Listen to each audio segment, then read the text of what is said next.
तो दोस्तों कल के दिन कैबिनेट मीटिंग में टेलीकॉम सेक्टर को बहुत बड़ी राहत की सांस मिली है। अगर कैबिनेट के डिसीजन की बात करें तो यहाँ पर आप देख सकते हैं टेलीकॉम सेक्टर के लिए राहत पैकेज का ऐलान 100% एफडीआई को मिली मंजूरी।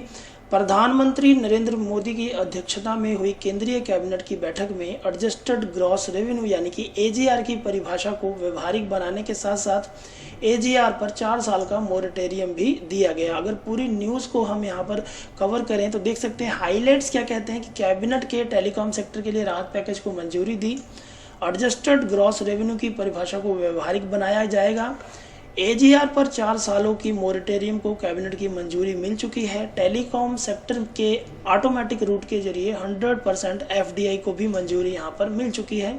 तो अगर पूरी न्यूज़ को डिटेल में पढ़ें तो यहाँ पर देखें मोदी कैबिनेट ने संकट में जूझ रहे टेलीकॉम सेक्टर के लिए आज राहत पैकेज को मंजूरी दे दी है।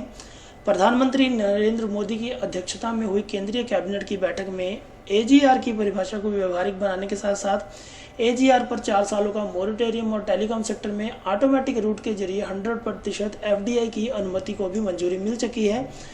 बैठक के बाद संचार मंत्री अश्विनी वैष्णव ने प्रेस कॉन्फ्रेंस में बताया कि कैबिनेट ने टेलीकॉम सेक्टर के लिए 9 स्ट्रक्चरल रिफॉर्म और 5 प्रोसेस को मंजूरी दे दी है। इन सुधारों से टेलीकॉम सेक्टर की तस्वीर बदल जाएगी। उन्होंने कहा कि प्रधानमंत्री ने आज एजीआर पर साहसिक फैसला लिया।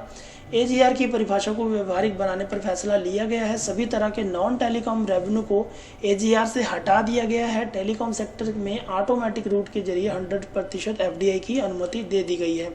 तो 4 सालों का जो मॉनिटरिंग मिला है उससे क्या फ़ायदा मिलेगा, तो देखिए वैष्णव ने कहा टेलीकॉम सर्विसेज प्रोवाइडर को बकाये पर 4 सालों के मॉनिटरिंग को मंजूरी दे दी गई। इस सुविधा का लाभ उठाएंगे उन्हें मॉनिटरिंग अमाउंट पर एमसीएलआर के साथ साथ 2% रेट पर ब्याज का भुगतान करना होगा।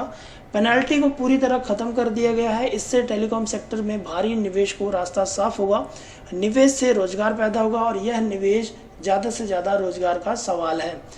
उन्होंने कहा कि पहले भारी ब्याज, लाइसेंस फीस पेमेंट और ब्याज और पेनल्टी, स्पेक्ट्रम यूजर चार्जेस और कई अन्य तरह के चार्ज लगते थे। आज इसे व्यवहारिक बनाया गया है। मंथली कंपाउंडिंग के बजाय अब एनुअल कंपाउंडिंग होगी। स्पेक्ट्रम शेयरिंग की भी अनुमति दी गई है और यह पूरी तरह फ्री होगी। उन्होंने कहा कि भविष्य में होने वाली नीलामी में स्पेक्ट्रम की अवधि 20 साल की बजाय 30 साल की होगी। अगर कोई स्पेक्ट्रम लेता है तो बिजनेस कंडीशन या टेक्नोलॉजी बदलती है तो वो 10 साल के लिए लॉक इन पीरियड के बाद ही स्पेक्ट्रम चार्ज देकर इसे सरेंडर कर सकता है। तो बहुत बड़ा ऐतिहासिक फैसला जो है कल के दिन लिया गया है और इस रिलीफ पैकेज की वजह से टेलीकॉम सेक्टर के सभी शेयरों के प्राइस में आज भारी तेजी देखने को मिली है। तो आइए जानते हैं कि कौन कौन से शेयरों में भारी उछाल आज के दिन देखने को मिला है। तो दोस्तों हम आ चुके हैं वोडाफोन आइडिया के ग्राफ पर और अगर इस कैबिनेट मीटिंग के डिसीजन का सबसे ज़्यादा फायदा अगर किसी कंपनी को मिला है तो वो है वोडाफोन आइडिया लिमिटेड, क्योंकि वोडाफोन आइडिया लिमिटेड पूरी तरह से कर्ज में डूबी हुई थी। ज़रूरत थी एक रिलीफ पैकेज की जो कि अनाउंस हो चुका है। इस बात का अंदाजा आप इसी बात से लगा सकते हैं कि आज के दिन स्टॉक में मार्केट की ओपनिंग के साथ ही 14-15% का रिटर्न देखने को मिला और अभी प्रेजेंट टाइम पर भी आप 8.38% तक का यहाँ पर रिटर्न देख पा रहे होंगे। और साथ ही वोडाफोन आइडिया को जितने भी बैंकों ने कर्ज दिया है आज उनके भी शेयरों में भारी उछाल देखने को मिलता है। सबसे बड़ा नाम जो आता है वो येस बैंक का आता है और आईडीएफसी फर्स्ट बैंक का आता है। अगर दोनों शेयरों को भी देखा जाए तो आज के दिन येस बैंक में भी अच्छी खासी तेजी जो है हमें देखने को मिली है। अभी के टाइम तक 4.33% का पॉजिटिव रिटर्न हमें देखने को मिलता है। और अगर बात करें आईडीएफसी फर्स्ट बैंक की तो आईडीएफसी फर्स्ट बैंक में भी आज भारी उछाल देखने को मिलता है, क्योंकि देखिए आज अच्छी खासी तेजी है तो प्रॉफिट बुकिंग भी देखने को मिल रही है जिसकी वजह से गिरावट भी देखने को मिले, लेकिन क्लोजिंग होते होते यहाँ पर एक पॉजिटिव फिगर हमें निकल कर बनती हुई सामने आएगी। तो वोडाफोन आइडिया के लिए अच्छे दिन आ चुके हैं दोस्तों। अगर आप लोगों ने इन्वेस्टमेंट नहीं किया तो अच्छा मौका है, अभी इन्वेस्टमेंट कर लीजिए, क्योंकि इस कैबिनेट मीट में जो रिलीफ पैकेज अनाउंस हुए हैं उसकी वजह से अब वोडाफोन आइडिया अपने कैश फ्लो को ना यूज़ करते हुए मार्केट का पैसा वोडाफोन आइडिया को ग्रो करने के लिए लगाएगी, जिसकी वजह से फॉरेन इंस्टीट्यूशन यानी कि विदेशी जो निवेश है वो भी यहाँ पर बढ़ता हुआ नजर आएगा।